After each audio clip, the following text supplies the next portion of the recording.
Welcome to this week's video. We provide you with the best stories every week and we hope you enjoy it as much as we do. Hope you have a good one. Credits go to Gordy13210, Excrement Cranium and Call Me Egg from Reddit. Let's start with the first story.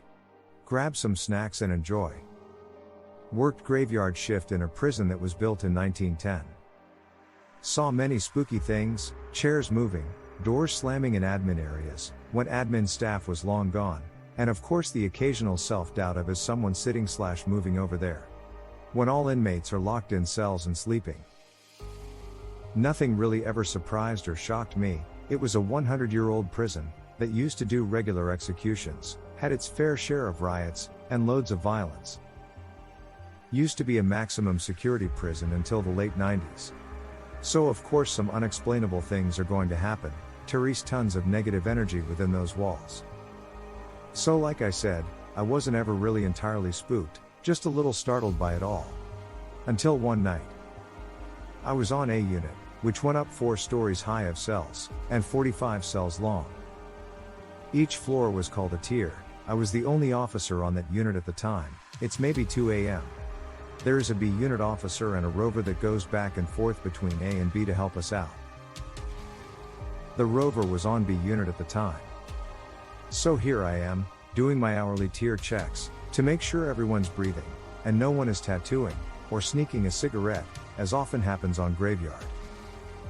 I'm on tier 2, halfway through, and I hear boot steps behind me. I turn, expecting to see the rover, catching up to me, however I see nothing and the steps stopped.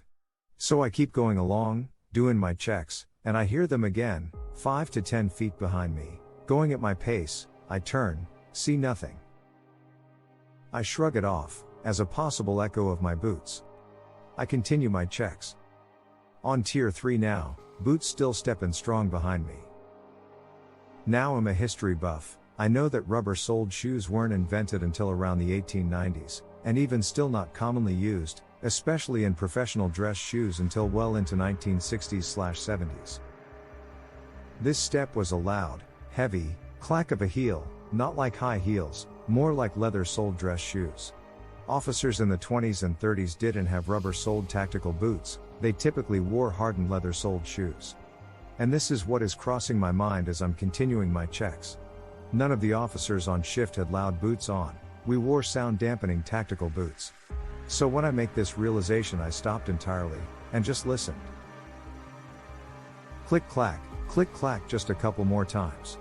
Maybe 5 seconds of silence goes by. Then click-clack, click-clack, click-clack, it gets fast and louder as if it's running towards me now. Click-clack, click-clack, click-clack, then boom. It stops almost seemingly right in front of me. I don't move a muscle as I am hearing this plain as day and yet seeing nothing. Then I hear a voice, weak and quiet, like a whisper, but with a tone of anger. It said, "Why are you out?" As if I was an inmate, and I wasn't supposed to be out of my cell. Still nothing and no one is around me, except for sleeping inmates in their cells. So I noped my ass right back to officer's desk. Stayed there for the duration of the shift, just trying to make sense of it. The rover did my checks and counts for me for next couple hours. Great fella. That was our first story for this video. What do you think happened in this prison? Let us know in the comments down below. Move on with this amazing story about some friends who just want to have fun with a Ouija board. In high school my friends and I were messing around with a Ouija board one night. We had done it before and nothing remarkable had ever happened. We usually did it to try and scare each other or our girlfriends. We all thought it was a joke. That night there was no one else home except the 7 of us and we were all together around the board. One of the girls there wanted to try it. She had never done it before. This time was different. The board misspelled some of the words the same way every time.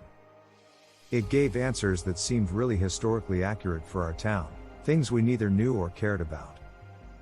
Long story short, the spirit claimed it was a 10-year-old boy who had died on the property in the 1800s and was buried there too in an unmarked grave. My friend's house was on a farm in the edge of town. We were all a little freaked out because the board had never been so detailed and consistent. However, We were still skeptical and we were all assuming one of us was trying to scare the rest. Finally, my friend asked if the spirit could do something to prove he was there with us. It went to yes and then spelled out KNOCK. Then the planchette stopped moving. We just all stared at it silently, and then there was a rap on the window right next to us. The lights were on outside and there was absolutely no one out there. We never touched that effing board again. Third story is about something we all might have experienced. Let's go. Growing up, my bedroom was the only one that faced the front of the house/street. When I was about 8 or 9, I woke up to my dad calmly but firmly telling me to get up, go in the bathroom, and shut the door. I was annoyed because I was half asleep, but I listened. Apparently I was more tired than I realized, because I fell asleep on the bathroom floor. The next morning I asked my mom what happened. She seemed oblivious and confused.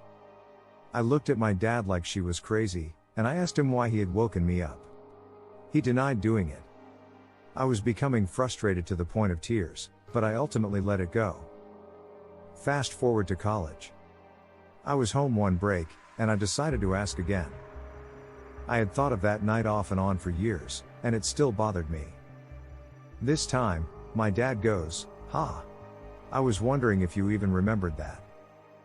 Turns out that a lot of houses on our block were being vandalized and robbed all those years ago. Someone had broken into the garage and was inside the house.